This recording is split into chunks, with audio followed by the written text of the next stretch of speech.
Hello everyone, welcome you all in my YouTube channel learn botany. So previous video में हमने linkage को discuss किया था कि किस तरीके से लिंकेज की प्रोसेस होती है, इनकम्प्लीट और कंप्लीट लिंकेज। जब हम पढ़ रहे थे इनकम्प्लीट लिंकेज, तो उसमें हमने देखा था कि क्रॉसिंग ओवर जब होती है तो उस प्रोसेस के थ्रू ही क्या होता है, नॉन पेरेंटल हमें कॉम्बिनेशन देखने को मिलते हैं।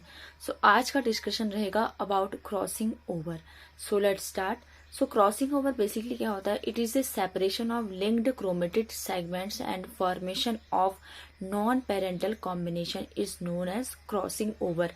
यानी कि इसमें क्या होता है कि जो लिंक्ड क्रोमेटिड्स होते हैं वो क्या होते हैं, उनका जो सेगमेंट है वो सेपरेशन होता है और क्या बनता है, नॉन पेरेंटल कॉम्बिनेशन बनते हैं। क्योंकि हमने कल डिस्कस किया था कि जब क्रॉसिंग ओवर होता है तभी क्या होते हैं, नॉन पेरेंटल कॉम्बिनेशन बनते हैं। तो देखते हैं क्या होता है। सबसे पहले हमें पता होना चाहिए कि क्रोमेटिड क्या होते हैं, क्रोमेटिड सेगमेंट क्या होते हैं। तो अगर हम एक क्रोमोसोम का ये स्ट्रक्चर देखें तो आप देख सकते हैं कि सेंटर वाला पार्ट सेंट्रोमियर है और ये जब ये दोनों ही आर्म यहाँ पर इंक्लूड है, दोनों ही आर्म, तो उस कंडीशन में हम कहेंगे कि ये कंप्लीट क्रोमोसोम है। लेकिन अगर हम दोनों को सेपरेट देखें तो this one is chromatid and this one is chromatid, और जो कंप्लीट स्ट्रक्चर है that is known as chromosome, right. तो यहाँ पर क्या होता है, जब क्रॉसिंग ओवर होती है आप देख सकते हैं कि ये दो क्या है, क्रोमोसोम है। क्रोमोसोम में आपको हमेशा याद रखना है कि ये जो क्रॉसिंग ओवर की प्रोसेस होती है वो हमेशा दो नॉन सिस्टर क्रोमेटिड्स में होती है। यानी कि यहाँ पर आप देख सकते हैं, मैं आपको यहाँ पर समझाती हूँ। जैसे यहाँ पर हमने एक क्रोमोसोम का स्ट्रक्चर ड्रॉ किया है, राइट। तो ये दोनों क्या है क्रोमोसोम की, यानी कि फर्स्ट वन और ये सेकंड वन, तो ये दोनों क्या है, sister chromatid. These are sister chromatid. यानी कि सिस्टर क्रोमेटिड का मतलब जो सेम क्रोमोसोम में जो क्रोमेटिड्स प्रेजेंट है उन्हें सिस्टर क्रोमेटिड्स कहते हैं। लेकिन यहाँ पर आप क्या है, ये दोनों ही क्रोमोसोम के जो नॉन सिस्टर क्रोमेटिड हैं, दो डिफरेंट क्रोमोसोम के क्रोमेटिड्स के बीच में जब क्रॉसिंग ओवर होती है तो उस कंडीशन को हम कहते हैं नॉन सिस्टर क्रोमेटिड। तो यहाँ पर आप देख सकते हैं कि ये दोनों नॉन सिस्टर के बीच में क्या होगा, यहाँ पर एक्सचेंज हो रहा है। यहाँ पर आप देख सकते हैं कि यहाँ पर जो क्रॉस का मैंने यहाँ पर शाइन इंडिकेट किया है, ये यहाँ पर ये दिखा रहा है कि इन दोनों के बीच में क्या हो रही है, दो आर्म्स के बीच में क्रॉसिंग ओवर हो रही है। तो हेयर यू कैन सी कि ए और बी का एक्सचेंज हो रहा है, बी और ए का एक्सचेंज हो रहा है, यानी कि एक कैपिटल है और एक स्मॉल है। तो यहाँ पर आप देखोगे कि आपको ये क्योंकि हमें पता है मियोसिस की प्रोसेस में ये प्रोसेस होती है क्रॉसिंग ओवर की, तो यहाँ पर हमें 4 क्या है, हैप्लॉइड स्ट्रक्चर मिलेंगे, हैप्लॉइड क्रोमोसोम मिलेंगे, क्योंकि हमें 4 डॉटर सेल जो है मिलती हैं जब क्रॉसिंग ओवर होती है। तो यहाँ पर आप देखोगे कि ये और ये, यानी कि ये वाला पोर्शन और ये वाला पोर्शन, ये क्या है, दोनों ही पेरेंटल कॉम्बिनेशन है जिनका परसेंटेज 50% है। लेकिन यहाँ पर अगर आप देखोगे कि आपको दो जो है नॉन पेरेंटल कॉम्बिनेशन देखने को मिल रहे हैं क्रॉसिंग ओवर की वजह से, right. The crossing over occur at tetrad stage of meiosis, यानी कि जाइगोटिन।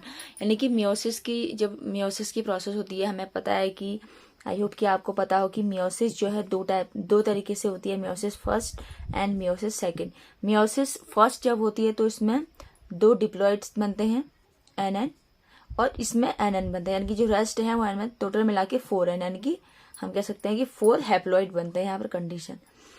तो ये जब प्रोसेस होती है तो वहां पर जब जाइगोटिन स्टेज जब होती है तो वो उस स्टेज में हमेशा क्या होती है, ये मतलब ये जो क्रॉसिंग ओवर के प्रोसेस है वो होती है।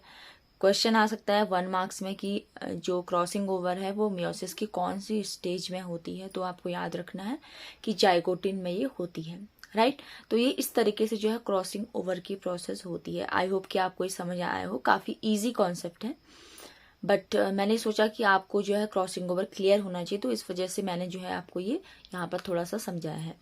तो इसका सिग्निफिकेंस देख लेते हैं। As a result of this new gene combinations are produced which change the frequency of genes in gene pool of a population.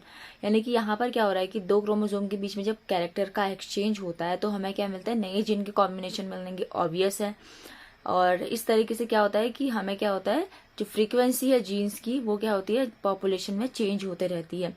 क्योंकि इसका सबसे बेस्ट बेनिफिट ये होता है क्रॉसिंग ओवर का कि हमें क्या मिलती है, कैरेक्टर्स में वेरिएशन देखने को मिलेंगी। लेकिन अगर क्या होगा, क्रॉसिंग ओवर नहीं होगी तो जैसे एज इट इज जो कैरेक्टर पेरेंट्स में, वही हमें ऑफ स्प्रिंग में देखने को मिलते हैं, राइट। तो इसका मतलब क्या होता है कि क्रॉसिंग ओवर की वजह से हमें वेरिएशंस देखने को मिलती हैं। नेक्स्ट आता है it affords a proof of linear arrangement of gene, यानी कि ये क्या प्रूफ करता है, ये करता है कि लीनियर अरेंजमेंट ऑफ जीन को हम क्या करते हैं, इसे स्टडी कर सकते हैं।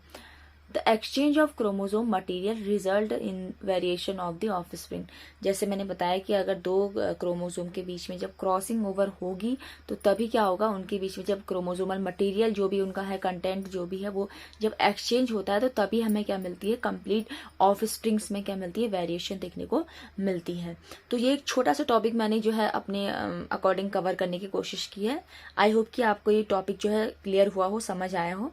और इसके बाद नेक्स्ट वीडियो में हम 2 पॉइंट और 3 पॉइंट क्रॉसेस किस तरीके से होते हैं वो डिस्कस करेंगे।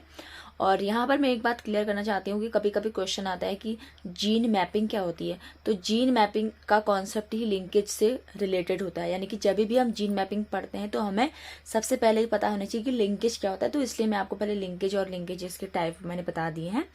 तो आने वाली वीडियो में हम जो 2 पॉइंट और 3 पॉइंट क्रॉस हमेशा जीन मैपिंग में डिस्कस किए जाते हैं तो वो हम डिस्कस करेंगे। So if you like this video, do like, share and subscribe my channel, and thank you for watching this video.